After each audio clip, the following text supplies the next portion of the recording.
all, start in your own home. Plan and see this plan work.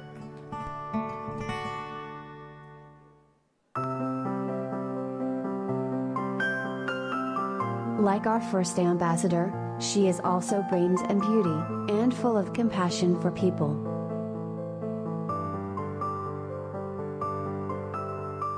Mayor Pi Alvarez earned a degree in International Business Administration, with a concentration in Environmental Technology and Global Marketing from Babson College in Boston.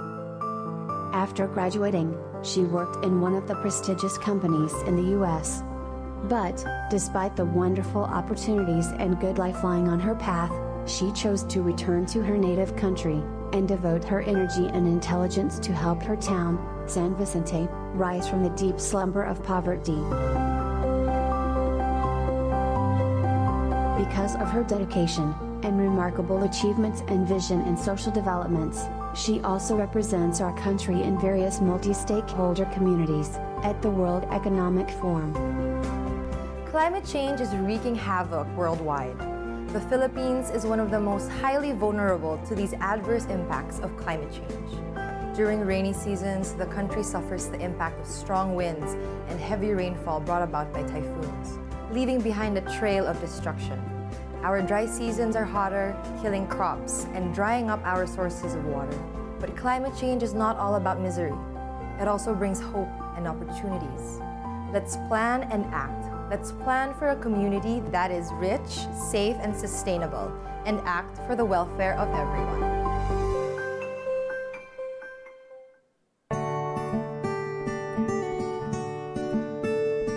Our next ambassador founded a movement called Save Philippine Seas, which protects our rich marine resources. Anna Apasa identifies herself as the movement's chief mermaid. She is part of the British Council's Global Changemakers, and serves as the Vice Curator of the World Economic Forum's Global Shapers, Manila Hub. In June 2011, Yahoo! Southeast Asia hailed her as one of the 7 inspiring modern-day Filipino heroes, for her courageous efforts in environmental conservation. And on March 22, 2012, she received the Future for Nature Award, in the Kingdom of the Netherlands. She is the first Filipino, and youngest recipient of this prestigious award. The sea is home to a wide range of aquatic life. It comes in all shapes and sizes, of colors attractive and bright. Certainly a source of awe and delight. Most importantly, it provides us the food we eat and jobs in agriculture and tourism that contribute to our economy. Unfortunately, climate change is threatening our seas and the wonderful creatures that live in it. Corals that provide shelter and food to fish are dying as a result of rising sea temperature. Add to this the destructive practices of harvesting the sea's bounty, and we have a resource that is slowly dying. But all is not lost if we put our act together. Let's join in the global effort to stop climate change. Let's plan and act. Let's plan actions that will help rid the atmosphere of poisonous greenhouse gases, the cause of global warming that trigger climate change, and put this plan into action. I plan, I act.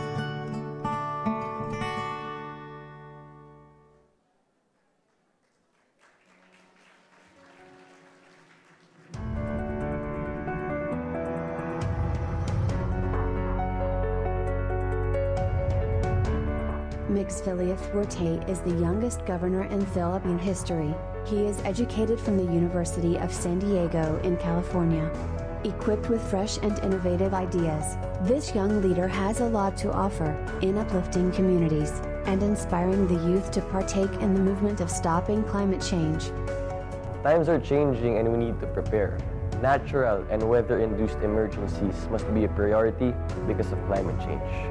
For instance, places that were once considered safe are now feeling the brunt of typhoon and hurricane-like winds. Our weather has really fouled up that even habagat can cause typhoon-like floods. As Pag-asa warned, our weather will become wetter during the rainy season and hotter during the summer months. And because of this, we need to take extraordinary precautions in order to meet the extraordinary threats caused by climate change. We need to adjust our preparations and consider worst-case scenarios to ensure that our capabilities can withstand anything that nature can throw at us. We need to plan and we need to act. As Governor of Camarines Sur, a province that is yearly ravaged by typhoons, I plan, I act.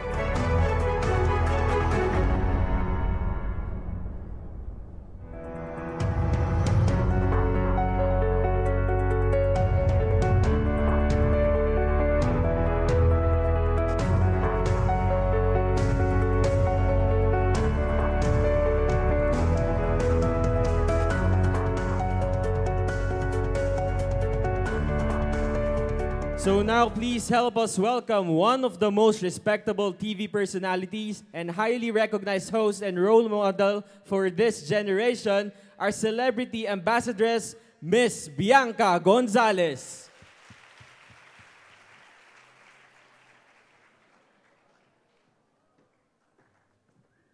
Hi everyone. Okay pa kayo?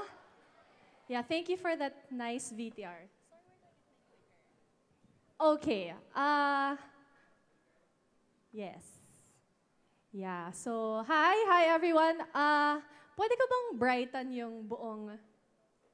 Yeah. Ay, sila naman yung nabulag. No, parang I want to see lang everyone's faces. So, hi. Hi. Oo, buong umaga na kayo nandito. So, the four of us, well, actually, sadly, si Ana Oposa, the third beautiful lady you saw sa VTR. Sadly, she is not here to join us. Sayang talaga. But you'll hear me, Mayor Pai, and Governor Mig speak to you. So, itatry namin yung very best namin to make it interesting for you guys. At hindi yung...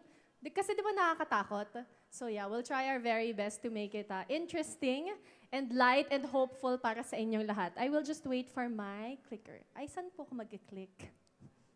Kahit saan? Dito? Okay. Okay, yeah. So,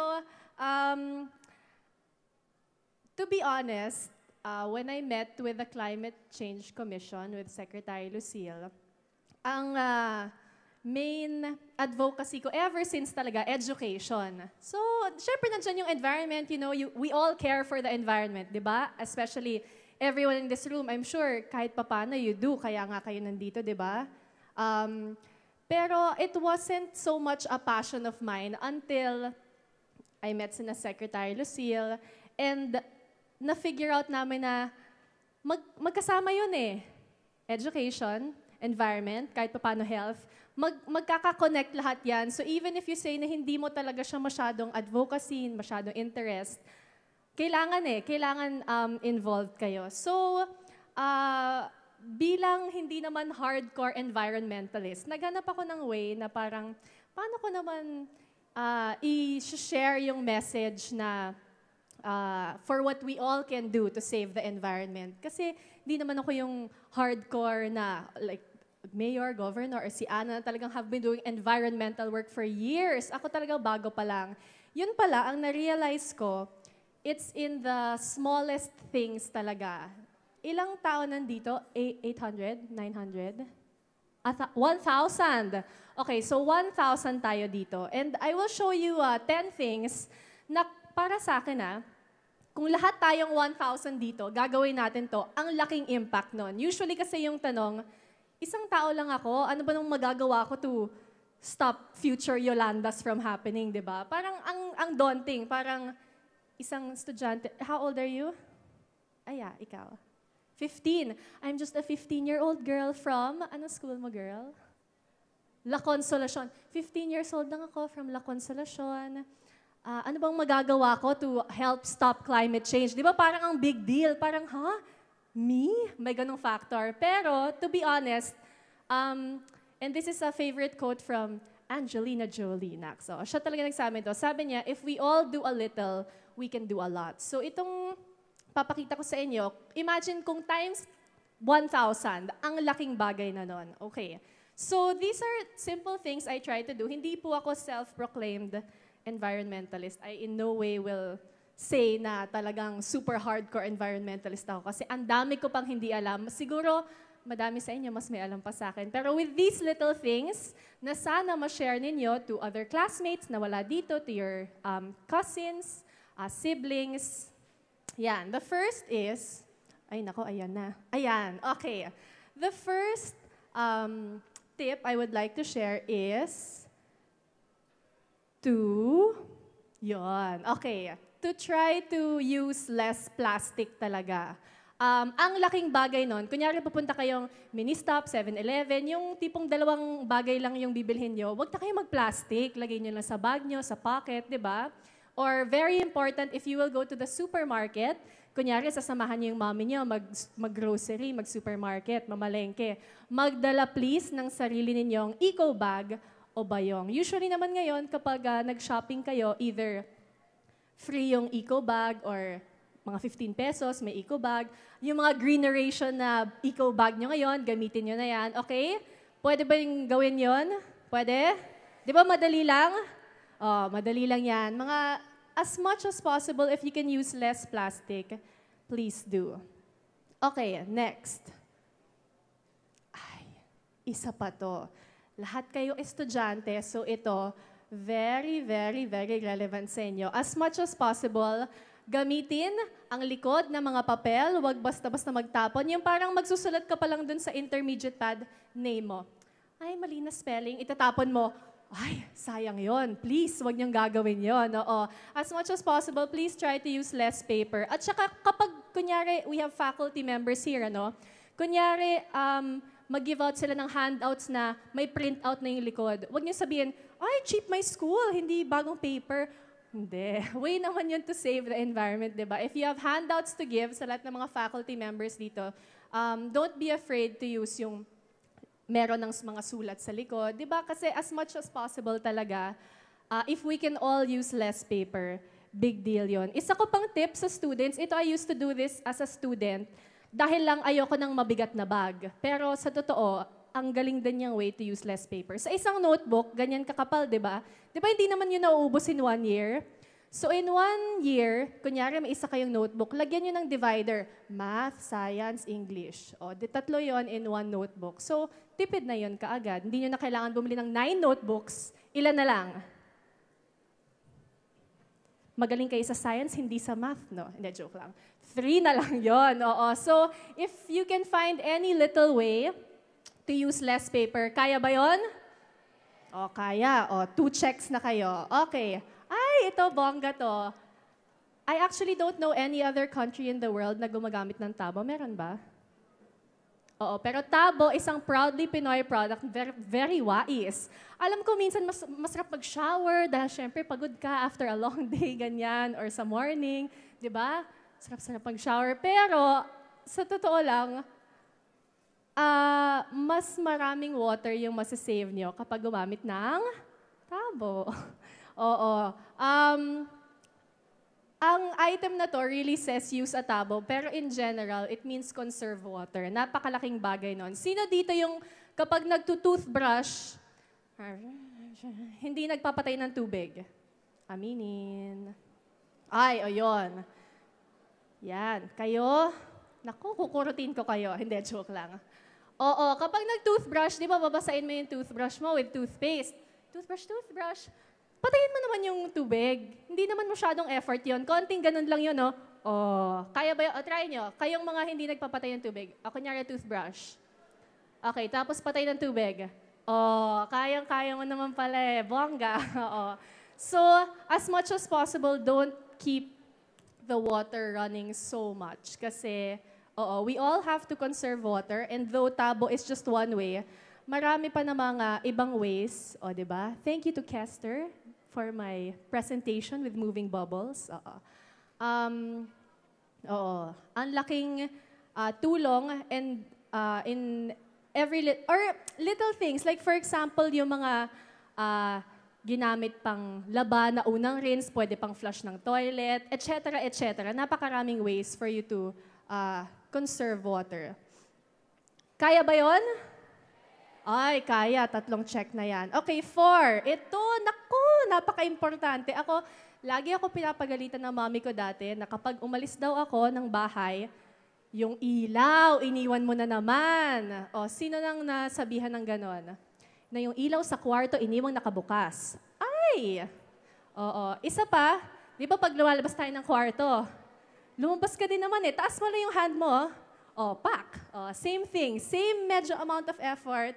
Pero kapag lumabas kayo ng kwarto, please, isarado niyo yung mga ilaw because we all have to conserve energy. And turning off lights is one great, simple way. Alam kong meron tayong Earth Hour every year, pero in our daily lives naman, pwede tayong magpatay ng ilaw kapag hindi kailangan. Lalong-lalo na kapag umaga, tapos bright naman, tapos mag-iilaw ka pa, wag na. Kaya may sun, oo. And another very important thing is unplugging. Sino dito may cellphone? Oh, lahat naman siguro may cellphone. Oo. Alam niyo pag nag-charge na kayo, tapos full bat na kayo, pero iniiwan niyo lang naka-plug? Ay, isa pa yan. Nako. Akala niyo, full bat na ako. Okay na yan, papabayaan niyo. Pero no, that still consumes energy. So, as soon as makita niyo yung cellphone niyo naka-charge, i-unplug niyo na. Oo. Or I'm sure narinig niyo na, kunyari, kung sino man dito may aircon, microwave, o anong mga appliances. Huwag naman yung ref, baka mabulok yung mga pagkain nyo. Pero kung ano mga appliances ang pwedeng i-unplug kapag hindi ginagamit, very important for you to unplug it. Pwede mong isipin kasi na, hindi ko naman ginagamit eh. Naka-off lang naman, bakit ko kailangan i-unplug? Kailangan nyo pa rin i-unplug to conserve even the smallest amount of energy. Kaya ba yon? Okay, kaya. Ayan, ito ang isa pang, maybe ang mas concerned dito yung mga mommy natin, mga daddy natin. So siguro ito, pwede natin sabihin sa kanila. Unless meron sa inyo na kayo ang bumibili ng ilaw para sa bahay at appliances. Oo, ito ay para sa inyo. Nakita niyo na ba yung commercial ni Tito Boy Abunda na proudly kuripot? Ayon. Ito ang isang way ng pagiging proudly kuripot. Itong mga LED converter, ito yung parang sinasabi niya sa commercial niya, na pag binili mo, mas mahal man dun sa regular mong binibili, in the long run, makakatipid ka. LED lights last as long as 5 times longer than a regular light and consumes super less energy, meaning bababa din yung Meralco bill ninyo. So, even if mas mahal siya kapag binili ninyo, kung 5 years naman ang itatagal, kung mas mababa naman ang monthly electricity bill nyo, di ba mas sulit? So, converters naman, madami ng aircon, ref, and other appliances na parang naka-inverter naman ngayon, makakasave din yun sa electricity. Kung pwede rin kayo gumamit ng voltage regulator, napakaganda din nun. Tapos yun na lang yung i-off at on ninyo. Pwede nyo ba yun sabihin sa mga mommy at daddy ninyo? Kaya? Okay, yes. Sabihin nyo, Mamaya, i-text nyo sila. Okay. Next. Ay. Okay, ito. Number 6, fancy yung give love in transit. Pero ang sa totoo niyan is commute or carpool. Yan lang ibig sabihin yan. Kung meron man, kung pumunta kayo sa school, sino dito nagka-commute papuntang school? Yes, yes, yes. Oh, very good. Very good kayo. Sino dito may kotse pero sumasabay, parang barkada kayo na pumapasok sa school? Carpool. Ayan, meron din. Yan ang mga very good. Siyempre, the less cars we have on the road, the better.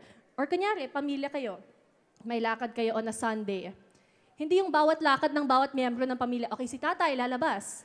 Si mami lalabas. Si kuya lalabas. Isang labas na lang kayong lahat, tapos isang route na lang kayo, di ba? Parang ganun lang. Pero since halos lahat kayo, nag-raise ng hand dito, very good na kayo. Check na kayo dyan. Okay.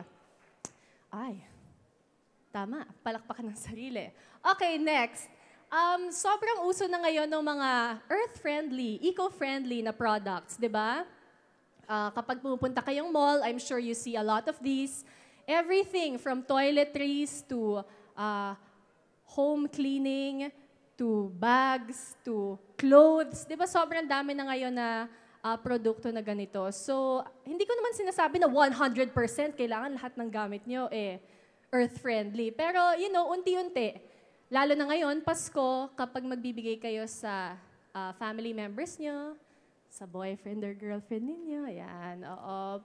I-take into consideration nyo anything that might be earth-friendly. malaking bagay ang magagawa nun. Ayan, okay. May model tayo ng, ayan, ng Green Generation shirt, and then ito yung eco bag na naman na sinasabi ko.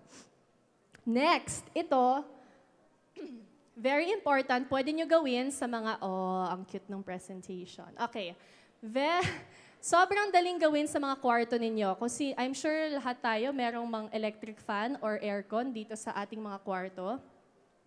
Bakit napaka-importante to clean our coolers? Kasi, for example, meron kang electric fan o aircon na super dumi, yung sobrang alikabok na, ibang level na. Siyempre, kapag tinurn on mo yon, it needs more energy para gumalaw, para magpalamig. So, ayun. Or kunyari, yung ref, kapag sobra na yung yelo niya, yung parang talagang kailangan mo na ganunin para kunin yung hotdog o kung ano man sa freezer, anything that is a cooler will always have to be cleaned kasi kung hindi, it really takes up more energy. So, siguro pwede kong ibilin sa inyo na once a week, linisin nyo mismo yung mga electric fan or yung mga aircon. Kahit kwarto nyo lang eh. Siyempre si nanay, si kuya sa kanilang mga kwarto yon. Okay ba? Pwede ba yung i-favor sa inyo? Yes. Okay, very good. Okay, ito namang number 9. Read up and be aware. Actually, kayong lahat, for being here, check na to sa inyo. Kasi you wouldn't be here kung wala kayong pakialam. Nandito kayo kasi you care. So, sino dito may Facebook account or Twitter account? Yan, I'm sure lahat kayo merong some sort of social media account. Now, ang swerte-swerte ng generation ninyo, kasi nung panahon ko, the library pa kami, kailangan dyaryo kung kailangan ka malaman. Ngayon, wake up in the morning, bukas lang ng cellphone, ito na ang latest. Si John Lloyd, Coco Martin.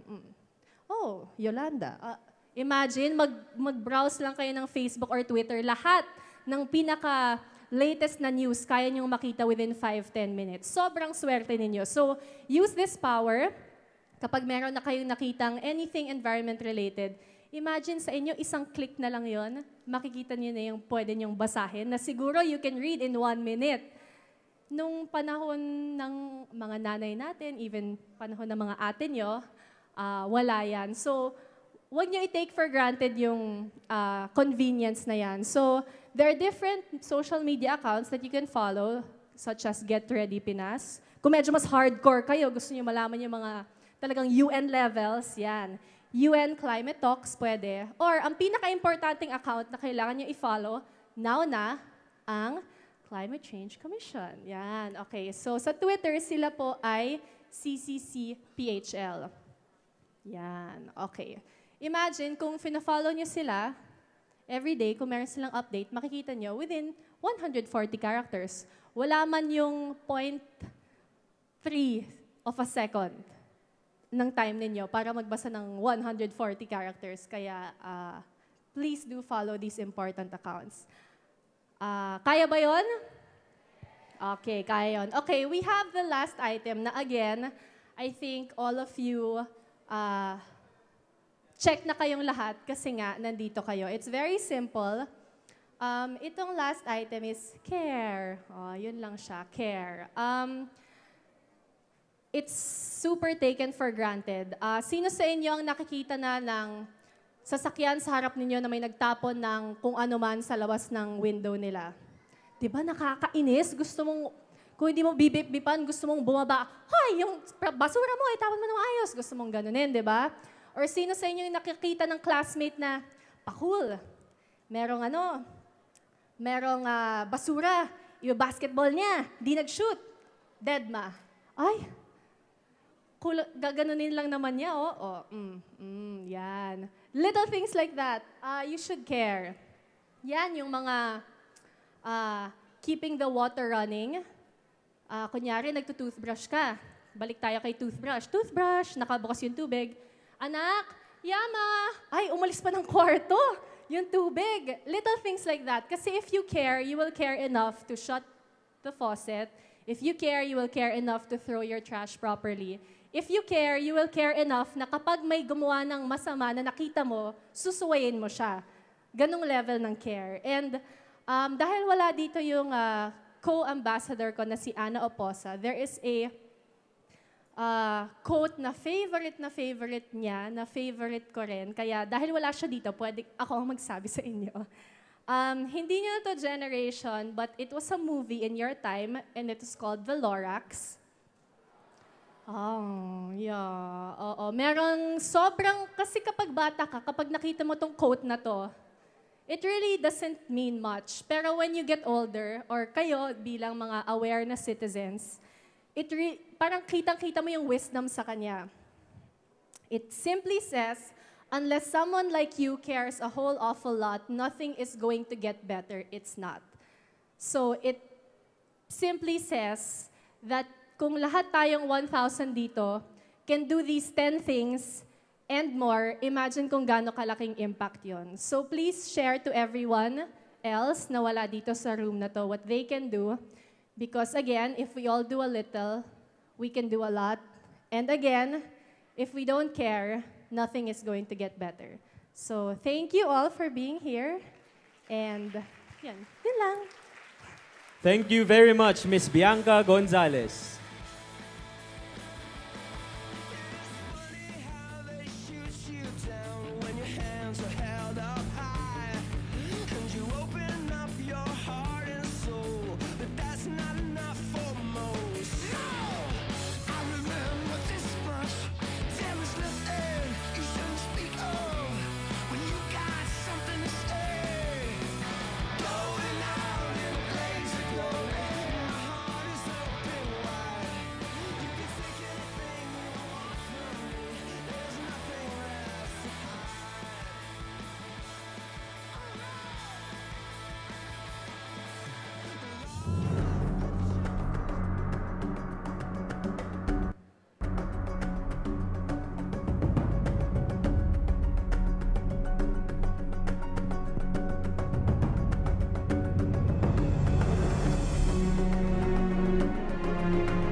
Bagyo ang karon ng kaniadto ang kuan klima. Init karon ang panahon kaysa niadto. Ang sa una medyo mayo yung pakuha niadto sa una pero karon multi ka gamay man ang pakuha sa panagat. Servisin talaga namin. Nagbabago talaga yung coral reef ng Port Barton.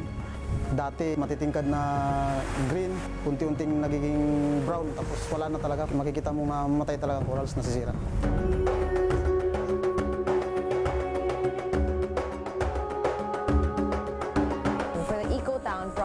I really saw that they would fill the gap that San Vicente has been missing all these years. There are ways to make it more green and climate resilient para naman nakakatulong tayo, not just sa San Vicente, but sa buong Pilipinas.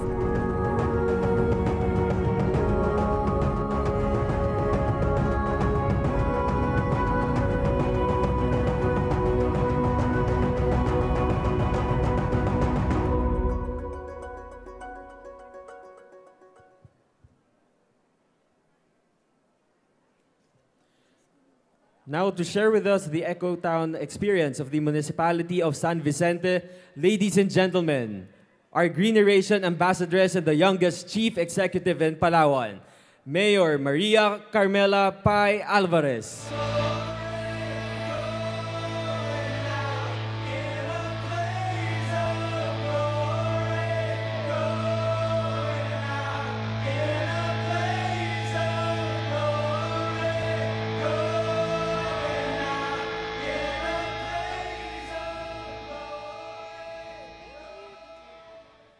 Hello?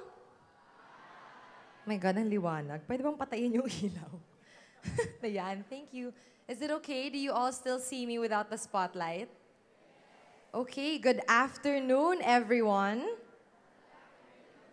I'm very excited to be here. My name is Pai Alvarez. Where's the present? Okay. Kester. Lagyan natin yung presentation. My name is Pai Alvarez and I am the mayor of San Vicente, Palawan. I'm also a Green Generation Ambassadress for the Climate Change Commission. And I'm here today to share with you my story and our experience in San Vicente with the Climate Change Commission. Who here has been to Palawan? Ang dami. Did you like it? Anong nagustuhan ninyo sa Palawan? Underground River. Ano pa? Honda Bay. Ang init ng ilaw. Honda Bay? Saan pa? El Nido. Sino dito nakapunta na ng San Vicente? Ako lang ata. Gusto nyo bang makapunta sa San Vicente? Pero kailangan yung makinig. Okay? So, during my very short presentation, you will have to listen, and in the end, I will ask you one question. And whoever can answer that question in the end will be given an all-expense-paid trip to San Vicente for 2. Okay? So, makinig kayo, mga estudyante, diba? Take notes. Okay? Sayang yan. Dalhin nyo yung mga nanay, or tatay, or boyfriend, or girlfriend. Okay? So, inaantay lang natin yung PowerPoint presentation dahil hindi yata gumagana yung laptop. Okay na? 5 minutes? Not yet, wala pa. Okay. Excited ba kayong pumunta ng San Vicente? Pagdating nyo doon, uwi na kayo. No, just joking. It will be a 3-day, 2-night weekend. Okay? So, kung sino man yon, very lucky na makakasagot ng ating question later on. You will be very, very surprised and you will enjoy San Vicente very much. It's a very, very beautiful town. Wala pa rin? Okay. So may I ask, what schools are present here this afternoon? St. Francis? Here? Wow. Diyan po. Santa Catalina, ang dami. San Agustin. And you are what year na po? 4th year? 4th year? Puro 4th year? 3rd year? 1st year? Oh, okay. My laptop?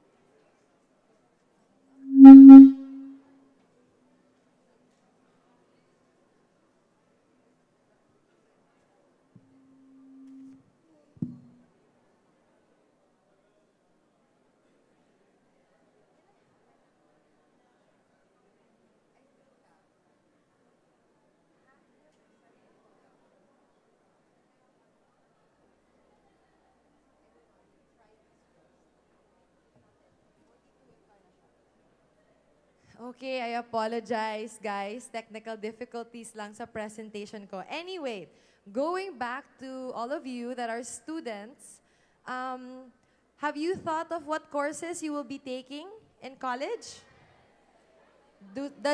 You are in college? Meron. College? Akala ko high school. Both? Okay. So, saan po yung mga college dito? Ang dami yun. Saan ang high school? Okay. Sorry, I thought it was all high school. Yun ang sinabi sa akin. Alright, so para po sa inyong mga college student, ano yung mga course nyo ngayon that ano yun? IT. Meron ba dito mga nag-environment course? Doon. How about, ano pa ba? Tourism. Meron? Oh, baka gusto nyo sa San Vicente dahil once we develop with resorts, pwede kayo doon magtrabaho. Galing naman. Did it work?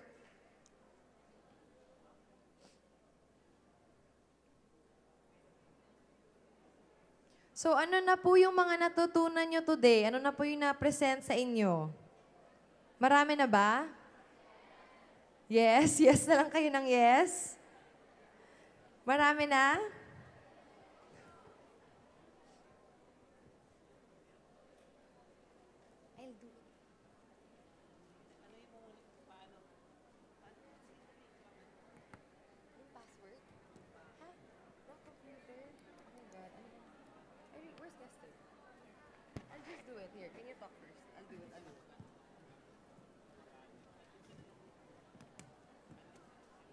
Okay, because we're having some technical difficulties. Ayan, so nakita niyo yung hamon na binigay ni Mayor Pai. Sobrang solid nun. Na right after ng talk niya, all expense paid, all the way to Palawan. Meron na ring mga winners niyan sa Visayas and sa Mindanao. So, sino kaya ang magiging winners nitong all expense Paid trip 3-day to Palawan? trip sa Palawan. Magagaling kaya yan sa high school or sa college? Kaya dapat maging attentive kayo sa i-discuss sa atin ni Mayor Pai. And actually, may trivia tayo. Doon pala yung set ng Survivor Philippines. So pag nakapunta kayo sa San Vicente, Palawan, mapupuntahan niyo yung set. Nice. Alright, so... Ikaw ba makikisali ka ba sa competition? Hindi, sige, sa mga kids na lang. Kids. Ayan, so balita namin, okay na raw yung presentation ni Mayor Pai. So Again? listen up guys ha. Sobrang big time ng reward na mabibigay. Bawal po kami sumali, Mayor. Bawal kami sumali. Wow! Meron ka ng special invitation from the Mayor. Again, Mayor Pai Alvarez. Thank you, thank you. I apologize. It took a while. All right, so... Are you ready? Okay, so I was asked to talk to you guys about the Eco Town in action. What we are doing in San Vicente. Sinabi ko na nga kanina, my name is Pai Alvarez. Ako po yung mayor doon. It's my second term now. And just to remind everybody, may buko pie. Alam niyo po yung buko pie, masarap. Ano pa? Meron ding apple pie. Pero, wag na wag niyo akong kakalimutan dahil ako ay si Mayor Pai. Okay? Okay, so next slide. I want to talk to you guys about Palawan. And when we talk about Palawan, you look at this banana-shaped island sa baba ng Luzon, no? No, we are Luzon. Tama? Yes. One city, 23 municipalities, 432 barangays, and a population of 893,000. We are almost going to reach 1 million. Next slide, please. And then, San Vicente. This is my hometown. Dito po ako lumaki, dito rin po ako nagtatrabaho. San Vicente naman, ito po yung mapa ng aming town. If you can see, marami po siyang coastline. Our coastline totals 165 kilometers. And that is 165 kilometers of beach, of pure white sand.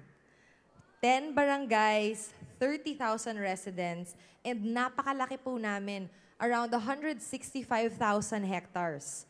That is equivalent to 330,000 football fields. Super duper laki ng San Vicente. Ito po ang picture ng aming beach. Maganda, di ba? Gusto niyong pumunta dyan? O, so makinig kayo. Okay, so yung unang cove, anyway, our beach kanina, yung unang cove, that is our longest beach na 14.7 kilometers. Diyan po talaga manguna yung tourism development. So mga resorts, commercial establishments, pati na rin yung mga beach house, diyan po namin yan ilalagay. And next slide. Tingnan nyo naman ang aming sand. Napaka puti, napaka pino, and talagang one of the very few beaches in the Philippines na virgin pa. So napakaganda. Pag titingnan nyo naman po ito po ang forest cover sa San Vicente. Out of the 165,000 hectares of land, 86% is like this. Hindi po yan kalbo, hindi po yan deforested. So talagang yung forest po namin sa San Vicente ay intact. So, bakit sa San Vicente? Yung Eco-Town framework na to, pwede din naman ma-apply sa ibang mga munisipyo, sa ibang mga towns all around the Philippines. Why San Vicente? If you look at this photo that I have, you see the beach sa may likod ng picture, light material homes living right by the seaside, and then yan na po yung forest tsaka rice fields sa likod. This is a scene you will see all over the Philippines, especially in rural areas that have yet to be developed. Sa San Vicente po, gusto namin maayos ang pag-develop ng aming town. Gusto po namin hindi lang sustainable, pero talagang iniisip namin kung paano namin maka-climate proof ang aming lugar. Especially sa nangyaring devastation ngayon, nakita naman po natin with the Typhoon Yolanda and how it hit so many regions and how it destructed so many towns and complete wipe out po. We want to avoid this in the future. So para po sa inyong mga nag-aaral ng tourism, para po sa inyong nag-aaral ng environment, importante po na nasa planning ang mga LGUs na gumawa ng master plan para when they have development na, tama yung pagbibuild nila. Diba? Sino ba po dito nakapunta ng Boracay? Diba po, ang Boracay, napakaganda, marami pong nagpupunta, pero yung buildings, yung structures, yung wastewater nila, yung sewage, hindi maayos. Tama na po sa mga ganyang developments na hindi natin a-address. Now in San Vicente, we are at a point where we are in the grassroots level. So next slide, please. So ito nga ho yun, high risk to climate change po kami dahil kami ay coastal community. Kung kami po ay tamaan ng bagyo, ang aming mga residente na nakatira right by the waters will be affected. Ang kanilang mga light material homes, yun po ay mawa-wipe out ng flash floods. We are a key biodiversity area. So talagang sobrang ganda ng natural resources and ng biodiversity sa San Vicente. And our poverty incidence is very high. 35,000 residents, almost 80% are in poverty. And what do we need to be able to address these issues? Siyempre is good governance. Nandun po ako kasama ng LGU ko. We are there to support all these initiatives and all these projects so that we can say that San Vicente is being built from the ground up the right way. So nag-sign po kami ng Eco-Town Framework with Secretary Lucille Sering and the Climate Change Commission, and it's a partnership. You can press the slide. It's a partnership po with them, and I'm sure na-explain na po yan sa inyo kanina ni Secretary Sering how the Eco-Town works. Napakita na po ba sa inyo to kanina? Not yet. Okay. So ganito lang po yung simpleng diagram. San Vicente is a mountain, beach, rice fields, forest, coastal town. And the Climate Change Commission is there to help us with capacity building, with training, and with leaving us with these systems to be able to identify our potential watershed areas, kung saan po kami vulnerable, saan po ang flood hazard zones. Paano din po kami makakapag-develop ng sustainable fishing dahil marami po sa amin sa San Vicente, illegal ang pag-fishing.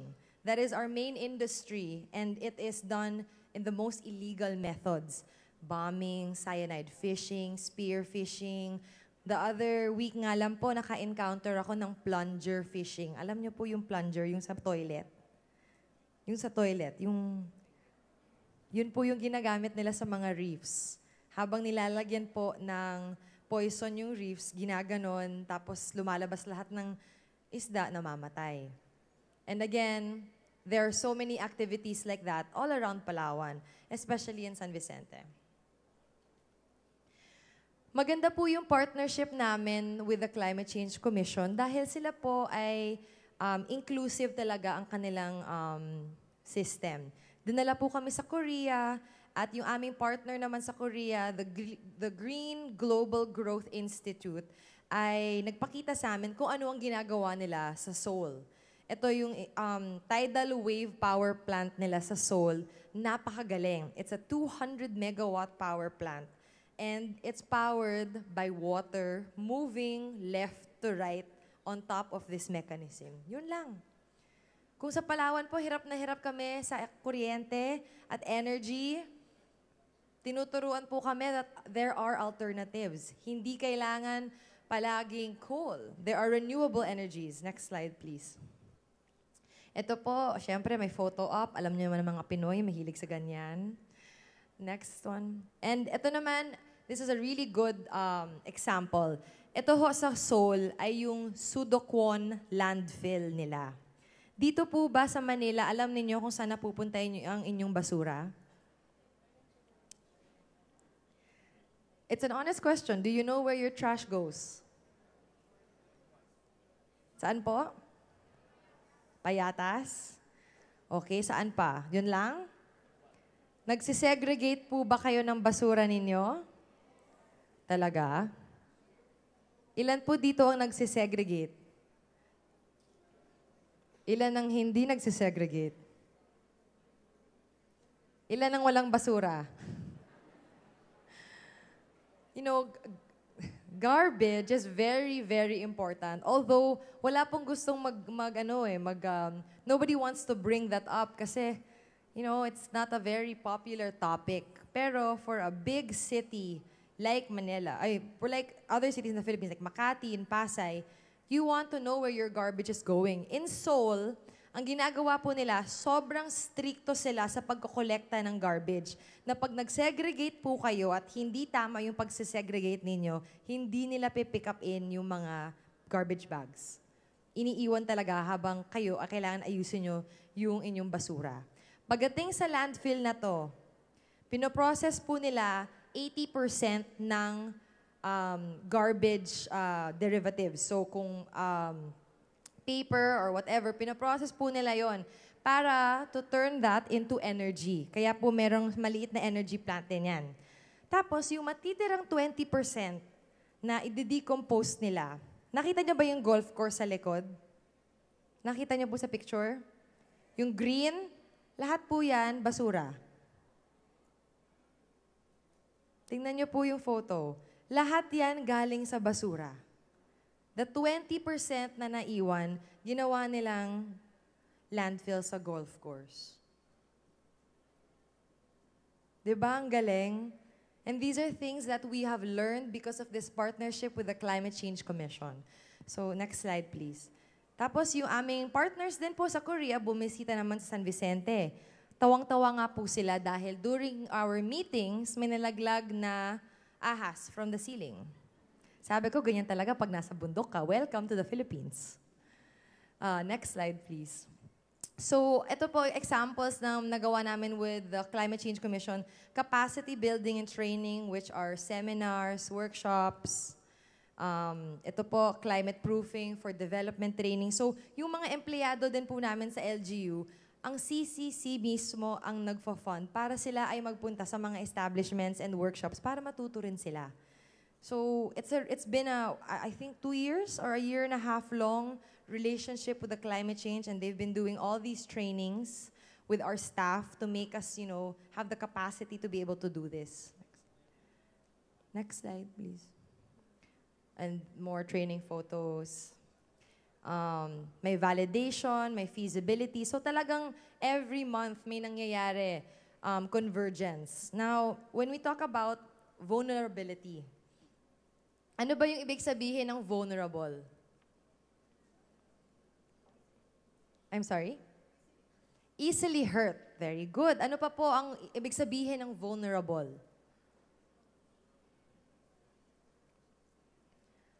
Uy, mga students kayo. Sagot naman. Weak. Weak ba? Weak, okay. What else? When you're vulnerable. Sensitive. Okay. Ngayon po yung nangyari na tong yung Typhoon Yolanda nga ho.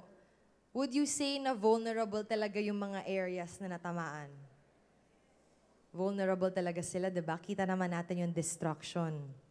That's the same thing we encounter in San Vicente. If you look at the house on the left, yan po ay nadaanan ng flash floods. So, yung tubig umabot po doon sa sa ilalim ng bubong and pumasok sa loob. So, lahat ng kagamitan, lahat ng nasa loob ng bahay na wash out. And ano ba yung solution na ginagawa namin sa San Vicente? On the right naman is our GK Resort Community. I'm sure lahat po sa inyo dito, alam niyo po yung Gawad Kalinga. Nakapag-volunteer na ba kayo sa Gawad Kalinga? Talaga? Gusto niyo mag-volunteer sa Gawad Kalinga sa Palawan? O sige, punta kayo ha. Okay, so I want to talk more about the GK Resort Community and what we're doing to assess this problem. Next slide, please. If you look at this picture, ito po yung aming unang resort community. Sinabi ko na po kanina na sa coastline namin, doon po naninirahan ang most ng residents namin. Doon po sila, right by the water. Ang aming aim is to be able to relocate them about 100 meters to 150 meters away from their original homes. Second layer ng beach front. And then provide for them a housing system na hindi lang pabahay. A housing system na may livelihood component. Bawat bahay na ibibigay namin, may revenue generating factor. So para sa aming bed and breakfast model, duplex po yun. And each family will have one room to be able to have a guest or a backpacker stay in their bed and breakfast. O di ba may revenue na yung bahay? Hindi lang siya bahay na titirhan ng pamilya, it earns money pa. Ngayon, at saka hospitable naman po tayo mga Pilipino, so madali lang pong i-training yung mga pamilya na maging accepting sa mga guests and welcoming. And with this, we will be building 100 homes for our first project. 60 of that will be the bed and breakfast. 40 will be the shop house model. Yun po yung nasa far right na photo. Yung shop house, yan yung idea na bawat bahay ay may tindahan. Kung gusto mong magka-barbershop, kung gusto mong mag-laundry service, mag-vulcanizing shop, mag-sari-sari store, mag-massage service, or even mag-manghuhula service. Kahit ano, tuturuan namin yung mga residente namin na maging entrepreneurs. Because at the end of the day, if you look at our main problem, which is yung industry ng illegal fishing, and it is hurting our environment, hindi naman nila titigilan yung paggagawa ng illegal na methods kung wala silang alternative na mas maganda. Kung wala silang alternative na magbibigay sa kanila ng income. So ito pong isang project. Another assessment that the CCC showed us was the Coastal Resource Assessment. And in San Vicente, sad to say, we have sharks finning. And ano ba talaga yung solution? And I said kanina, it's alternative livelihoods. Being able to provide for our residents a solution to these problems. Next slide. So ito po yung mga ginagawa namin. Meron kaming mga tourism services training, construction work training, test the training programs. Nagtuturo din po kami ng sustainable farming, livelihood through music, and mechanic training. And then meron po kaming short courses sa aming college na binibigay po namin sa mga residents na gusto lang matuto ng mga skills training. Ginagawa po namin yan kasi kailangan naman talaga bigyan sila ng mechanism to be able to have the capacity for these new jobs. And lastly, itong Coastal Resource Assessment. Nakita po niyo yung picture sa left, yan po yung cesspool. Ngayon, pagka tourist destination ka, that's very common to see that their sewage and their waste goes there. Sa Boracay po, ganyan din yung mga nangyayari sa establishments na hindi nila na-correct. Pinayagan lang nila na yan ang gawin. So, ano po yung solusyon? Talagang kailangan, from the LGU pa lang, sa amin po, kami yung nag-e-enforce. Kami yung nagko-correct sa mga maling ginagawa. And with the right planning, with the right guidance, kaya naman po yung prevention para we don't end up overdeveloping and hurting the environment. Next slide. So, bakit po ito importante? Talagang I'm pretty sure that all the presentations today talk to you about how important this is. You know, climate change